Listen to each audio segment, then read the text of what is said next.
Hello everyone, welcome to Esports Go. I'm Justin Gillerman. And I'm Matt Brown. We begin with a look back at that big match in the Overwatch League yesterday. It was a heavyweight bout. It was our main event of the evening. We have the Stage 1 champions, the London Spitfire, versus the team they beat in the semis of Stage 1, the Houston Outlaws. This game, pure chaos. Let's look at the highlights.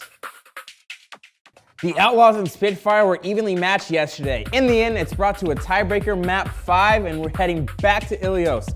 The Outlaws take the point first and are able to hold it all the way to 99% before the Spitfire are able to gain it for themselves. They split the Outlaws with ults and take them out one by one.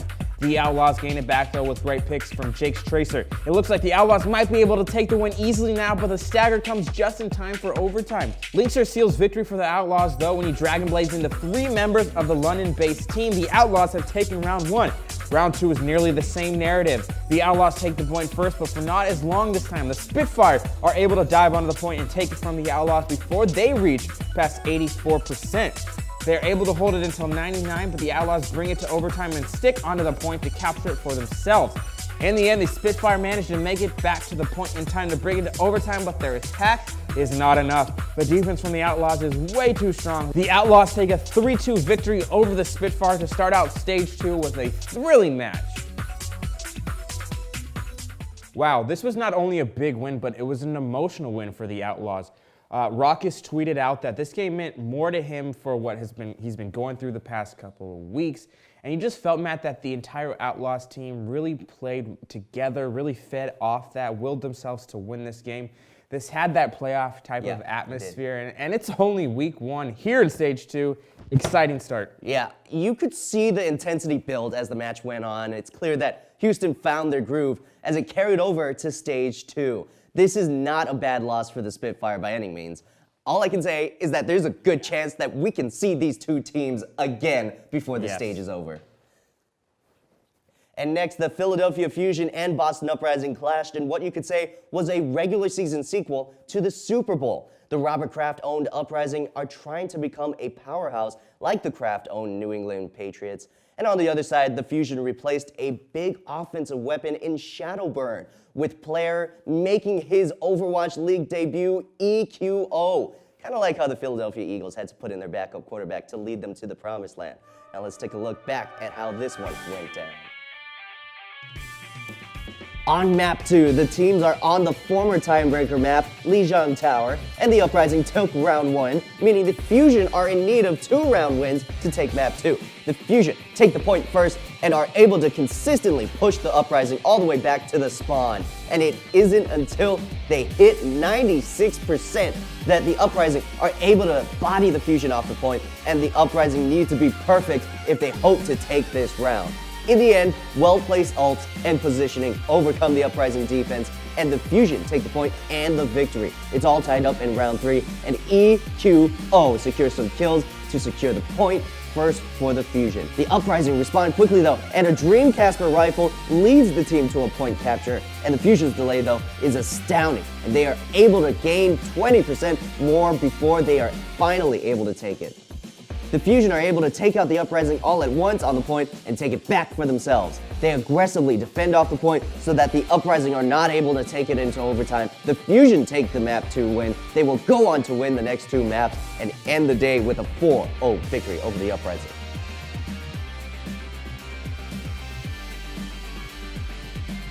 Well, Philly took home the win here in impressive fashion. For Boston, I think we're seeing the inconsistencies of Stage 1 creep back into their performance. But my EQO for the Fusion really took control and made the game his own. Yeah, my is right. EQO make a name for himself right away. Simply put, I just think the Fusion won in this game more than the Uprising. They played fast, which we haven't really seen from the Fusion before. They were sending guys from all the right places. Supports were top-notch today. And they just seemed confident with their movements and decisions. The Uprising seemed like they played a little timid. Some uncertainty creeped in, especially after dropping that first map. And that's really all the Fusion needed. A huge step back yesterday for the Uprising. In the middle game of the Thursday night slate, we had the XL looking to prove their dominance and the Mayhem looking to prove they're more than just their unique entrances. XL versus the Mayhem, let's get to it. We're on the Salt map. Hanamura and the XL are attacking first. Say B skirts around the point to whittle down point A to secure it for his team. Point B proves just as easy with an uncontested Pine standing above the Mayhem and taking them out with his assault rifle. The XL are up 2-0 with a lot of time in the bank. On the Mayhem's attack, the XL get forced into a room and it's open season for the Mayhem. The XL are wiped and point A belongs to Florida. They carry the momentum with them to the next point. Despite a long delay from the XL, the Mayhem secure point B easily. We're all tied up and going to extra rounds. The XL attack again and Pine once again is left uncontested to take pot shots at the Mayhem. They secure point A with ease. The Mayhem's aggressive defense works until the very end of the round when their deaths are staggered. This allows the XL to secure the point with 12 seconds remaining. The Mayhem need to answer back. A diva bomb from the Florida team spreads out the XL and gives them an opening to take point A. Point B is hard-fought point, but in the end, the Staggers are too strong against the XL and the Mayhem. Take the last point. We're heading to even more extra rounds. The Mayhem attack first, but the XL are ready for them, and they are unable to take the first point. The XL only need a little over the first tick to win the round. The Mayhem's defense looks strong, but the XL offense is even stronger. They muscle their way onto the point to win the map. The XL will go on to win 2 of the remaining 3 maps of the day, taking a 3-1 victory over the Mayhem.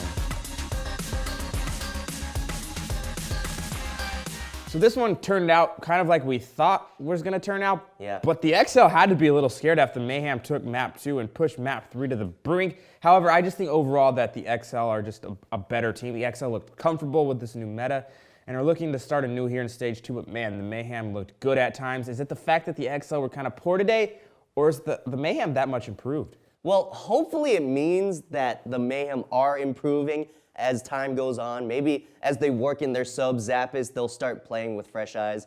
For New York, though, they didn't let this be a trap match where they would be looking too far ahead, because they took care of business and now have to focus on today's match against London, which we'll talk about later. All right, we only have heroes in today's Heroes and Zeros. My hero has to be EQO of the Philadelphia Fusion. He made his debut last night, and he made everyone notice. He was a powerhouse offensive player for the Fusion and one of the keys to their victory. Now my hero has to be Raucus of the Houston Outlaws.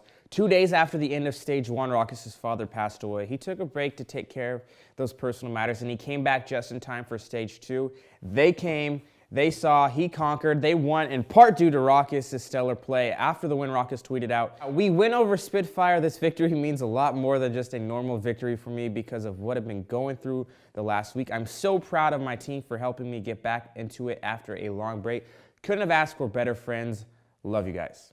All right, let's take a quick break. Stay with us right here. It's Esports Go.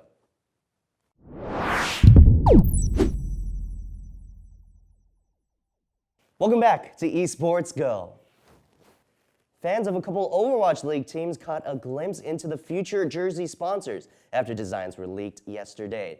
Screenshots made the rounds, as it seems that the London Spitfire have paired with Logitech G, and the LA Valiant will be supported by the Starz TV series Ash vs. Evil Dead. Both of these partnerships make sense. The Spitfire's parent company, Cloud9, has had a good relationship with Logitech, while the Valiant have been invested in by Lionsgate, who now own the Starz networks. Expect more sponsorships to appear on team jerseys as the Overwatch League expands their reach. If you're watching the XL versus Mayhem game, you might have noticed the Mayhem players wearing patches on their arm sleeves. These patches were to commemorate those who lost their lives in the Stoneman Douglas High School shooting. In a statement released on Twitter, Mayhem CEO Ben Smoot, who is a native of South Florida, said, "The tragic events of last week's school shooting have left us all shaken and upset. As the community begins to heal, we felt a need to try to honor not only the victims, but also the message and passion that the community has since voiced." In the statement, a link to a GoFundMe was also shared, and the Mayhem are encouraging the Overwatch League community to show its support to those that are affected. You can donate at www.gofundme.com/Stoneman Douglas Victims Fund. Well done, Mayhem. Thank you for making this world a better place. The second major of the year for CSGO has been announced, with a pretty capable host on hand. The SSE Arena in London will be the site of another $1 million prize pool in late September. Faceit will host the whole tournament, and unlike previous hosts, Faceit will be able to do every match, including qualifiers, from start to finish. Now the automatic qualifiers will be the 8 teams that reached legend status in the Boston Major: SK Gaming, G2 Esports, Fnatic, Cloud9, FaZe Clan, Mouse Esports, Quantum Bellator Fire, and Navi. Coming up after the break, we'll preview today's Overwatch League matches. Stay right here. You're watching The Go.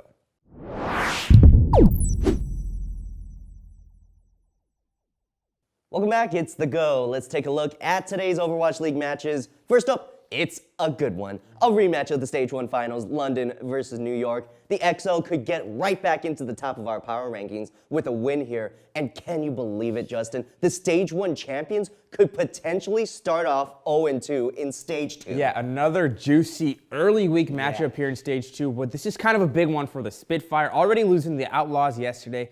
They can't afford to lose 2 games in 1 week, especially against the 2 teams who were in the playoffs with them last stage. This is going to be a tough one for them, and I actually have the XO winning this game and giving that Spitfire second loss. Oh boy. Now in our second matchup of the day, we have 2 teams who have already notched 1 win under their belt. The Fuel and the Gladiators look solid in their first matches, albeit against lesser opponents. This could be a chance for both teams to propel themselves into the upper echelon of this league. Yeah, this will be a good measuring stick for both these teams. I don't know about you, Justin, but I wouldn't mind seeing one or both of these teams get on a roll and create a little more drama at the top of the standings. Agreed.